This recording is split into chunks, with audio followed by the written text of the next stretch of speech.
ప్రేమించే మనిషినే పెళ్లి చేసుకోండి. ఆవిడ కొనే బట్టలు రేట్ ఆవిడ చూడకూడదు. ఆవిడ తినే ఫుడ్ మెన్యూలోని ఎంత కాస్ట్ అది చూడకూడదు. అటువంటి లైఫ్ ఇస్తేనే ప్రేమించుకొని పెళ్లి చేసుకోండి.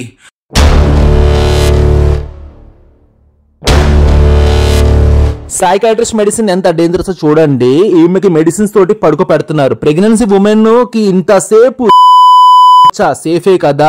హాయ్ అండి అందరికి. ఫస్ట్ ఆఫ్ ఆల్ మీ అందరికి happy Valentine's day and black day కూడాను. మీకు తెలుసు పుల్వామా బ్లాస్ట్ ఈ రోజు అయింది, చాలా మంది చనిపోయారు. ఆ విషయం పక్కన పెడితే లవ్ మనీ అని పెట్టి వీడియోకి మంచి రెస్పాన్స్ వచ్చింది. కానీ నేను ఒక విషయం చెప్పాలనుకుంటున్నాను.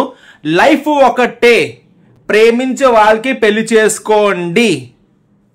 అమ్మాయి అయినా అబ్బాయి అయినా ప్రేమించే మనిషినే పెళ్లి చేసుకోండి. ఇంటి వాళ్ళు కొంచెం కిరికిరి చేస్తారు. వాళ్ళ కోసం పుట్టారు. మేము కూడాను పెద్ద అయ్యాక మా పిల్లలు కూడాను లవ్ చేస్తాను, మ్యారేజ్ చేసుకుంటాను, ఇష్టపడే వాళ్ళు చేసుకుంటారు, మేము కూడా అప్పుడు టైంలో కిరికిరి చేస్తాం అని ఆలోచిస్తారు కాబట్టి కిరికిరి చేస్తారు. కానీ మనిషి మంచోడని తెలిస్తే వాళ్ళు కూడా ఒప్పుకుంటారు ఒకటి. కానీ ప్రేమించి పెళ్లి చేసిన తర్వాత మీ భార్యకి బయట తీసుకుని వెళ్ళిన తర్వాత ఆవిడ కొనే బట్టలు రేట్ ఆవిడ చూడకూడదు. ఆవిడ తినే ఫుడ్ మెన్యూలోని ఎంత కాస్ట్ అది చూడకూడదు. అటువంటి లైఫ్ ఇస్తేనే ప్రేమించుకొని పెళ్లి చేసుకోండి. అయ్యో మా ఆయన దగ్గర అంత సౌమ్యత లేదు, అయ్యో వద్దు మా ఆయనకి టైట్గా నడుస్తుంది, ఆ మూమెంట్ రాకుండా చూసే కెపాసిటీ అయితేనే మీ ప్రేమ చే వ్యక్తికి మీరు సాటిస్ఫాక్షన్ లైఫ్ ఇస్తేనే ఆ లవ్ మ్యారేజ్ కొంచెం మంచిగా క్వాలిటీగా సాగుతుంది. గుడ్డిగా ఖర్చు పెడుతుంది అనేసి విషయం పక్కన పెడితే ఒక విషయం చెప్తున్నాను. ఇప్పుడు ఒక అమ్మాయి ఉంది, వాళ్ళ అమ్మ నాన్న చిన్నప్పటి నుండి ఆవిడకి కావాల్సిన అన్ని అందుబాటు చేయించారు, కొన్నారు, అంతా బాగుంది.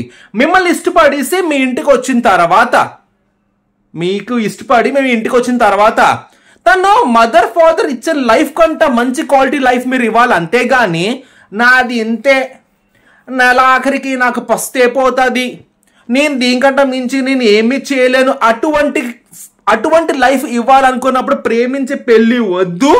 మీ అమ్మ తెచ్చిన సంబంధం మీరు చేసుకోండి. ఆ లిమిటేషన్ శాలరీ, ఆ లిమిటేషన్ ఈఎంఐతో మీరు బతకండి, టు బి ఫ్రాంక్. ఎందుకంటే ప్రేమించే మనిషి ప్రేమించే ఒక ఐటెం కొనిందనుకోండి, ఒక ఐటెం నచ్చింది అనుకోండి, ఒక డ్రెస్ కానీ ఒక ఫుడ్ కానీ, ఆ పిల్లలు ఈ స్కూల్లో బాగుంటారు, నా పిల్లలు ఈ స్కూల్లో బాగుంటారు, అతికి మించి ఆశవాళ్ళ కోసం నేను మాట్లాడలేదు. కానీ మినిమం బేసిక్స్ ఉంటాయి కదా.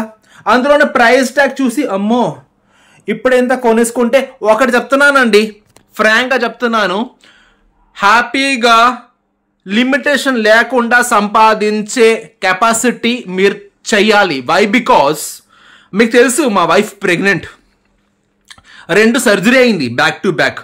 ఫ్యామిలీ సపోర్ట్ కూడా లేదు, ఆ విషయం కూడా మీకు తెలిసిందే. పోనీ పెద్ద బిగ్ షాట్నా, నేను ఉంటున్నది అద్దెంటికి, పోనీ నా దగ్గర పెద్ద కార్ ఉందా, నేను ఏదో కార్లో కూర్చొని వీడియో చేయడం మీరు చూసారా?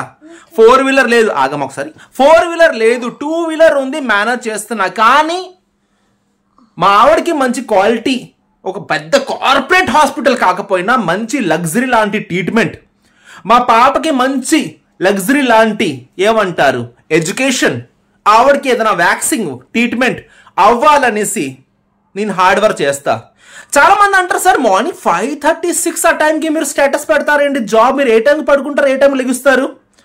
చూడండి, తెల్లారింది ఒకటి నాకు చెప్పాల్సిన అవసరం నాకు లేదు, నాకు అలారం నాకు లేపాల్సిన అవసరం లేదు.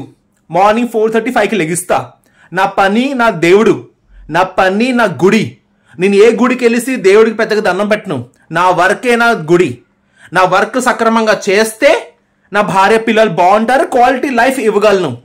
అందుకే ఇష్టపడి ప్రేమించి పెళ్లి చేస్తా. ఫ్యామిలీ అగెనెస్ట్ ఉన్నారు, ఎన్ని రోజులు ఉండిపోతారండి కుటుంబాలు, అమ్మ నాన్న తమిళమ్మాయి ఎవరు ఉండిపోతారు? ఎన్ని రోజులు? ఉన్న రోజులు డాన్స్ చేస్తారు, తర్వాత వాళ్ళు కూడా హరి. సో ఫ్యామిలీ ఏదో అనేసారు, ఏదో వాళ్ళు ఏదో పట్టించుకోలేటని మేము దొబ్బం అలాంటి వాళ్ళని. ఫస్ట్ పాయింట్, తెచ్చిన అమ్మాయి లేదా తెచ్చుకున్న అబ్బాయి క్వాలిటీ లైఫ్ బతకాలి, ఈ సౌమ్యత మీలో ఉంటే ప్రేమించుకొని పెళ్లి చేసుకోండి. గిల్టీ ఫీల్ అవ్వదు స్వామి, ఒకటే లైఫ్, మళ్ళీ ఈ వయసు రాదు, మళ్ళీ ప్రేమ రాదు. అర్థమైందా? నాకు సౌమ్యత లేదు, నాకు ఇంతే జీతం, ఇది కాదు. సౌమ్యతకు మించి సంపాదించండి, సౌమ్యతకు మించి ఖర్చు పెట్టండి. అండ్ ఒకటి చెప్తున్నా, కంటిన్యూగా స్మోకింగ్ చేస్తే క్యాన్సర్ వస్తాదో రాదు, కానీ ఎక్కువ ఖర్చు పెడితే ఇన్కమ్ కూడా ఎక్కువ అవుతుంది. నా పర్సనల్ ఎక్స్పీరియన్స్, ఎంత ఎక్కువ ఖర్చు పెడితే, ఫ్రాంక్ చెప్తున్నాను, గుడ్డి ఖర్చు కాదు, ఏదో గుడ్డిగా కొనిసాం గుడ్డి ఖర్చు కాదు, కానీ ఎంత ఎక్కువ ఖర్చు పెడితే అంత ఇన్కమ్ మైండ్లో ఉంటుంది. ఓడియమ్మ ఈ నెల 1,00,000 రూపాయల వరకు అయింది అంటే వచ్చే నెల 1,00,000 రూపాయలు సంపాదిస్తే సరిపోదు, ఇంతకు మించి ఏ ఎమర్జెన్సీ ఏ టైంకి వస్తుందో ఎవరికి తెలుసు. అర్థమైందా? So the only thing is మంచిగా సంపాదించండి, కెపాసిటీ ఉంది, మంచి జాబ్ ఉంది, సైడ్ ఇన్కమ్ ఉంది, అన్ని బాగుందంటే ఇష్టపడిన వాళ్ళకి హ్యాపీగా పెళ్లి చేసుకోండి. అండ్ 4 రూపాయలు సంపాదిస్తున్నారని తెలిస్తే అవతల వాళ్ళు కూడా, అయ్యో నా అల్లుడికి సంక్రాంతికి 500 వెరైటీస్ భోజనం పెట్టాలని వాళ్ళు కూడా ఉంగుంటారు. యువర్ పవర్ బాడీలో కాదు, ఆ మంచి ఐఫోన్ వాడుకున్నా, ఆ మంచి వాచ్ వాడుకున్నా, అపీరియన్స్లో కాదు, బ్యాంక్ బ్యాలెన్స్లో ఉండాలి. అర్థమైందా? ప్రేమించే పెళ్లి చేసుకున్న ప్రతి మనిషికి చెప్పబోతున్నాను, మీ భార్యకో మీ భర్తకో కష్టపడేది అయితే ఫ్యూచర్లోని ప్రేమించి పెళ్లి చేసుకోవద్దు. మీ అమ్మ నా తెచ్చుకున్న సంబంధం నోరన్ని మూసుకొని పెళ్లి చేసుకోండి. కానీ ప్రేమించి పెళ్లి చేసుకున్నారంటే రాయల్ లైఫ్, ఏదో కారు తినడం కాదు, మంచి లగ్జరీ లైఫ్ ఇవ్వాలి. ఆల్ కాంప్రమైజ్ అవ్వకుండా చూసుకోవాల్సిన బాధ్యత మీకు. ప్రేమించి పెళ్లి చేసుకున్న ప్రతి ఒక్కరికి విష్ హ్యాపీ ఏంట్రా ఈరోజు మర్చిపోయాను మాటల్లో, Valentine's day. Thank you so much, love you all.